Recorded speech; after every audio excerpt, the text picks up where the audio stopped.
The world is jolted by a pandemic which it is unprepared for, and as the days go by, nations shut their doors to each other to protect their own citizens from the ravaging novel coronavirus COVID-19.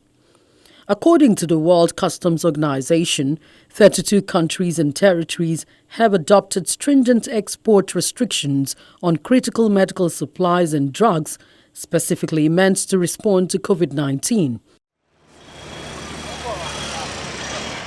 The reality is huge in Nigeria, a nation with the largest population on the African continent, currently grappling with close to 200 million people.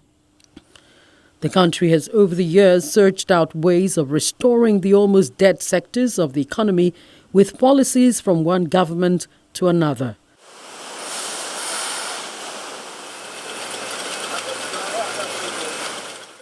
From education to transportation, infrastructure, electricity, as well as healthcare, all have only witnessed good old days. The pandemic has provided a unique opportunity to x-ray the state of the national health care system, which is in dire need of reforms and funding. The weaknesses in our health systems became more glaring given the way more established health systems in Europe and America collapsed under pressure. The plan, therefore, is to lay a legacy foundation for the immediate, medium, and long-term development of the health system. In addition to providing the kind of leadership already demonstrated by the National Assembly,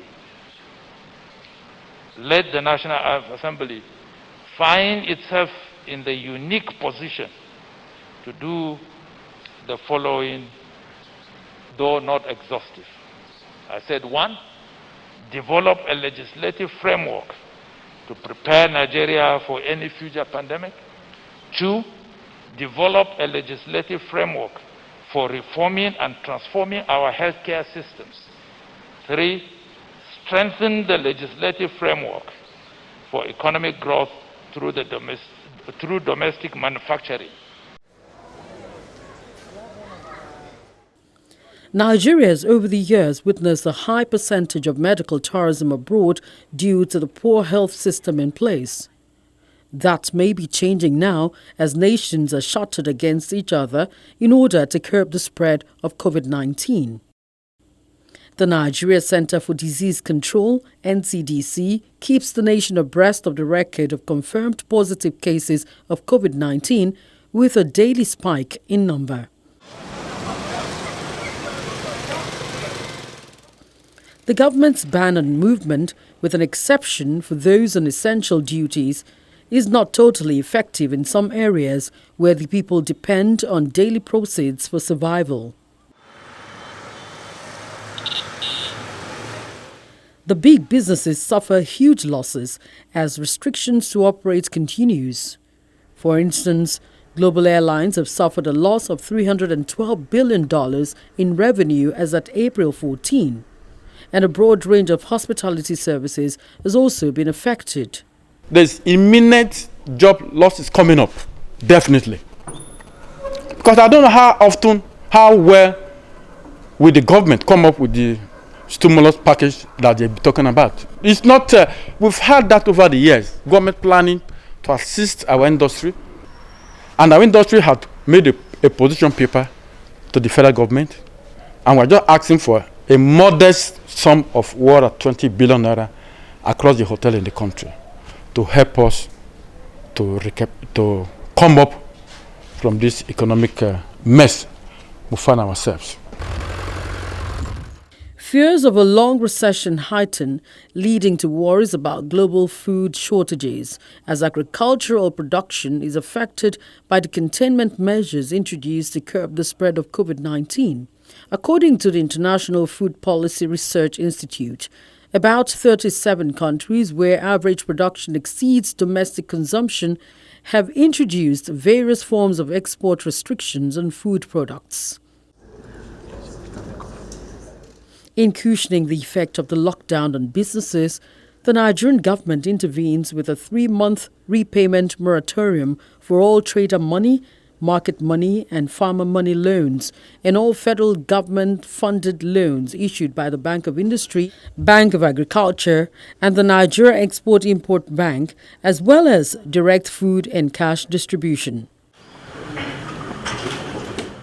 The nation's apex bank, the Central Bank of Nigeria, also introduces interventions from the extension of moratorium on all principal repayments of its intervention facilities for 1 year, effective from March 2020, reduced interest rates on all CBN intervention facilities from 9% to 5% per annum for 1 year, also effective March 1, 2020, creation of a 50 billion naira targeted credit scheme for households and small and medium-sized enterprises that have been particularly hard hit, including hoteliers, airline service providers, healthcare merchants, among others.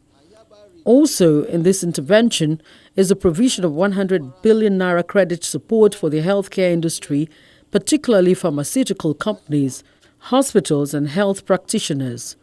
Strengthening of the CBN loan-to-deposit ratio, as well as the consideration of additional incentives to encourage extension of longer-tenured credit facilities, and the provision of 1 trillion naira in loans to boost local manufacturing and production across critical sectors. The banks are ready. Let those who are credible come up and contemplate projects. The only way we can create jobs, the only way we can get our industries back alive again is to do this. Government stands ready to give us, in fact, put bluntly, whatever kind of protection you want or whatever types of support you want. Government will put it in place because we do not want a situation where government makes policies and there are people, what they do is to put in place their own styles to undermine economic policy of government. It will not happen again.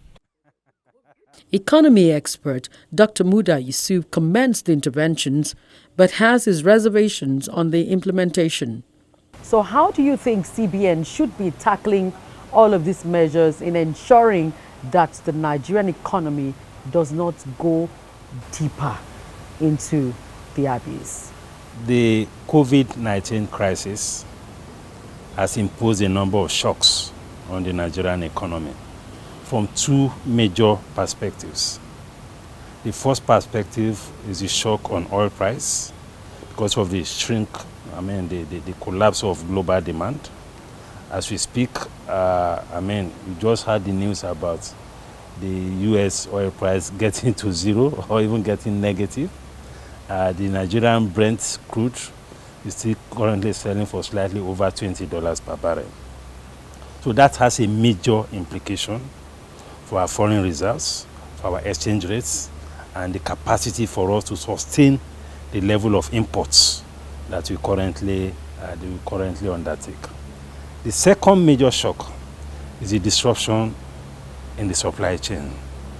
Quite a number of our manufacturers and operators in the economy import quite a lot of things.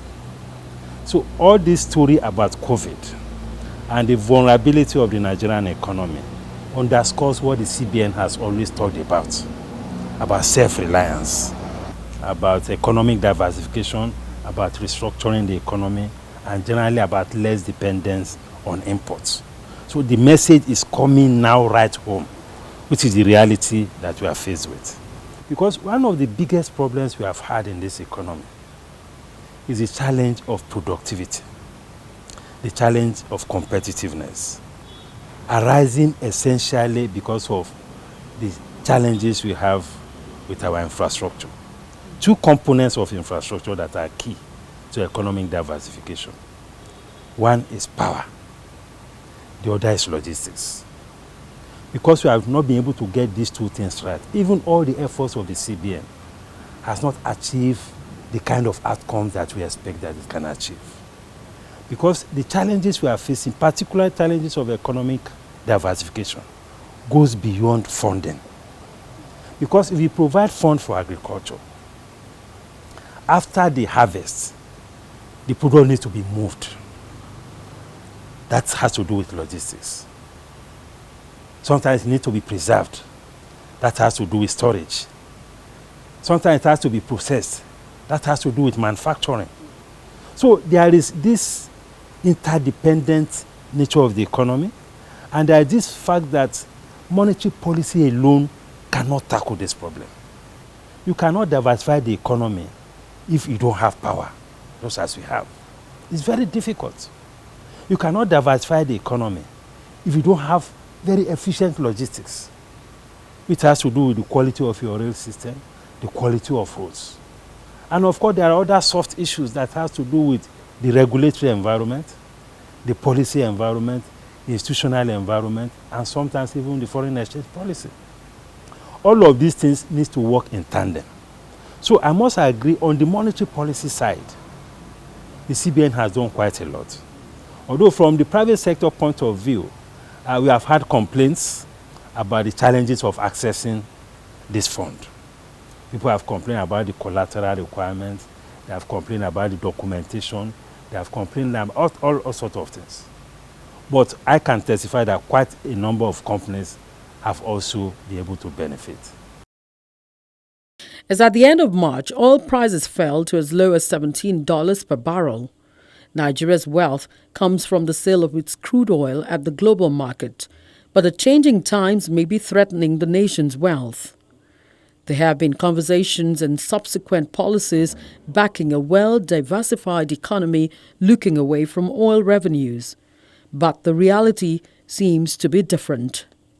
As a matter of strategy, you identify sectors in which you have competitive and comparative advantage. In all economies that are thriving, these are the sectors that drive the transformation process. For instance, you have a competitive advantage in oil and gas. So there is no reason why we should not be one of the leading economies of the world in the oil and gas space.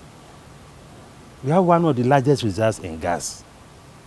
Our investment in gas is still not adequate enough compared to the kind of reserve that we have. For instance, we have been producing oil for close to 50 years. We don't have refineries that are functioning. That's a major issue. Why would you not have functioning refineries as an oil-producing country? And we are spending billions of dollars. As we speak, we'll have had a much more robust reserves. Foreign reserves, I mean. We were not importing petroleum products. When we spend almost close to maybe between $8 to $10 billion annually importing petroleum products. So take, for instance, we were refining our own petroleum products. Imagine what can do to the accretion to our reserves. Imagine what that could have been to our buffers. Because we are all getting nervous now because we don't have buffers. Our excess crude account has virtually disappeared. Our foreign reserve is under pressure. So it takes only the right kind of policy to ensure that we have investment. It doesn't have to be government investment. Private capital will come if you have the right kind of policy. And that was the whole idea around the PIB and all of that, which unfortunately, for almost 15 years has been going in and out of the National Assembly.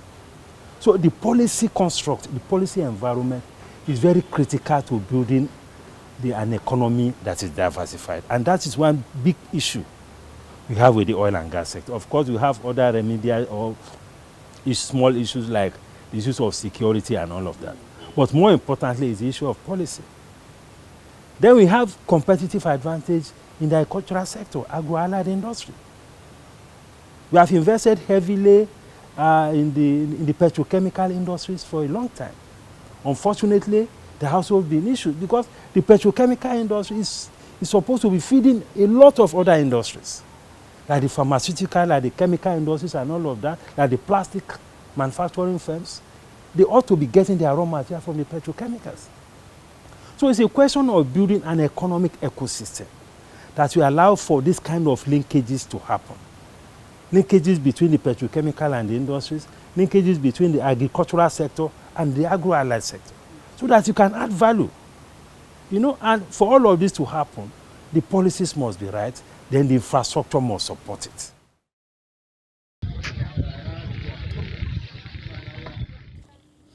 In August 2019, the Nigerian government ordered the closure of all its land borders, saying the smuggling of goods from neighboring countries was hurting the economy.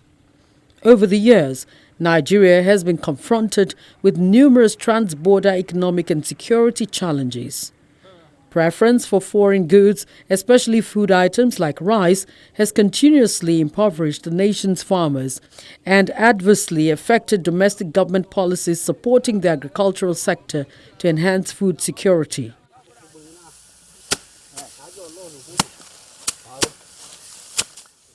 Well, the lesson of COVID is the lesson of triggering ingenuity and innovation among us as Nigerians.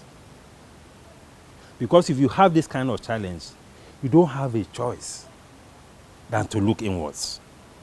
And I must say that this has also presented a golden opportunity for restructuring the economy, for backward integration, and for promoting self-reliance.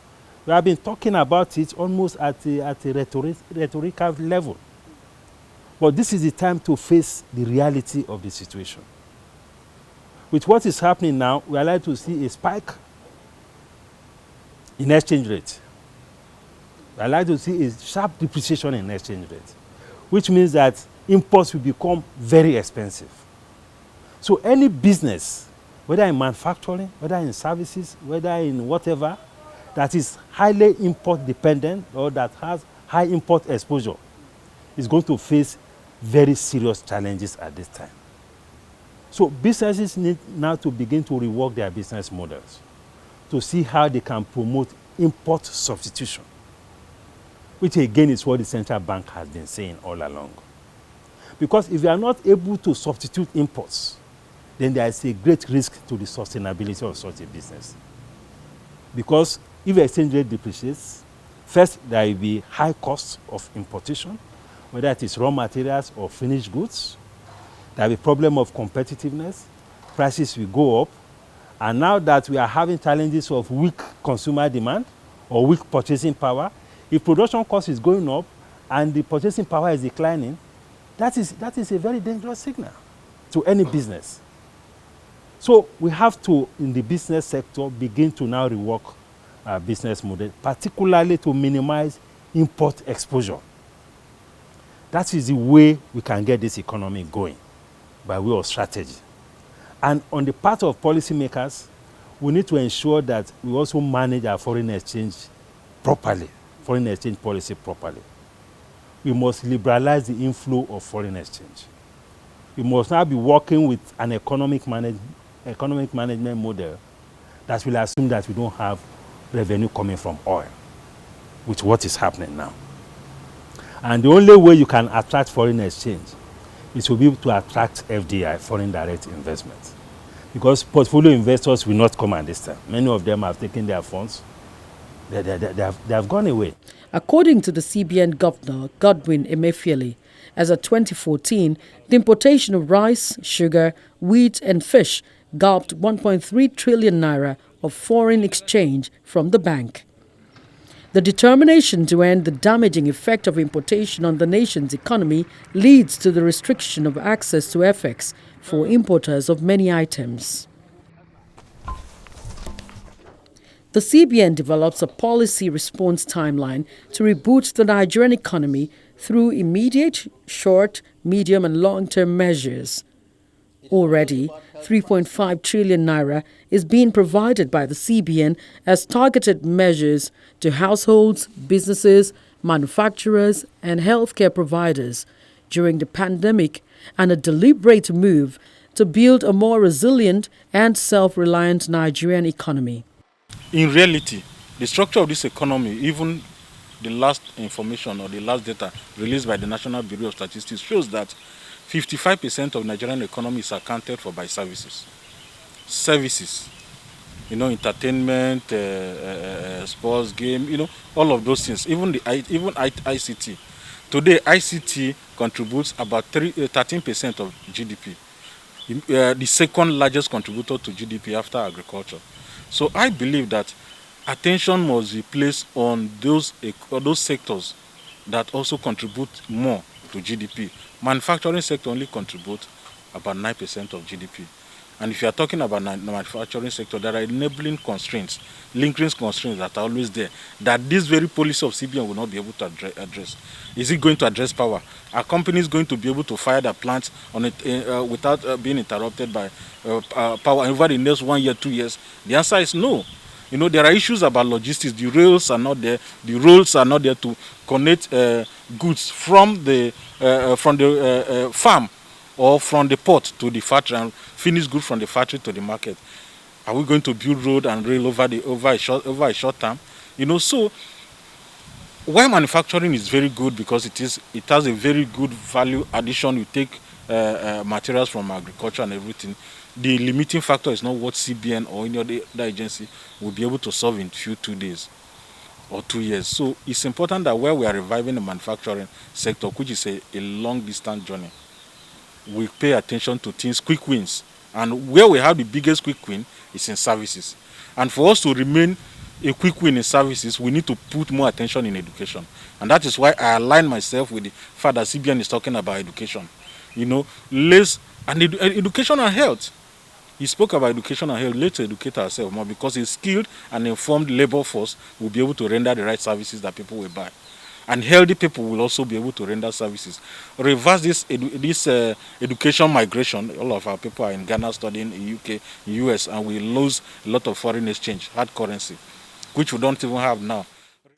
On May 18, 2016, Nigeria's Vice President, Professor Yemi Osinbajo, in acting capacity while his boss was away, signed an executive order on transparency and improving the business environment in the country.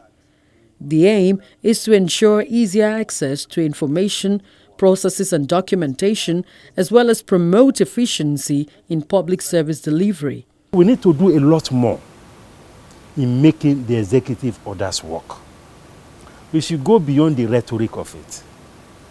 As we speak, to clear your cargo at the port as we speak is still a nightmare for many people.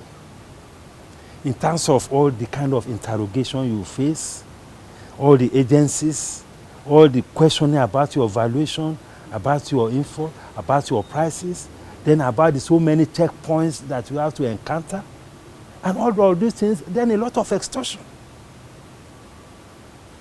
We have been talking about creating a single window, which is to automate the system, to minimize human interface. We have been on it for close to 10 years. As we speak, we haven't made any tangible progress. We also have the regulatory institutions. Sometimes the regulatory institutions even come across more as revenue-generating institutions, which should not be. They are supposed to regulate. They are not supposed to compound the problem of investors. Why those is, we have not really seen it practically, but on paper, maybe some reforms are attempted reform. World Bank decided to give us some score. The hard side we need to look at, and we need to look at that very quickly, is power, source of uninterrupted power supply for companies. Logistics, ability to move our raw materials and finished goods through the rail and through good road very quickly. These are hard things. They are not contained in the World Bank Ease of Doing Business ranking, but these are the local realities that affect ease of doing business in Nigeria. Double taxation, you know, intimidation, multiple fees and fines that people or businesses need to pay. Nobody's addressing all of these things. As government is almost illiquid, trying to get more money, they tax businesses left, right, and center, and they continue to do so. That continue to affect ease of doing business. And the implication is that the tax base, which is these businesses, are shrinking both in numbers and in size. At the end of the day, government may not even see something to tax.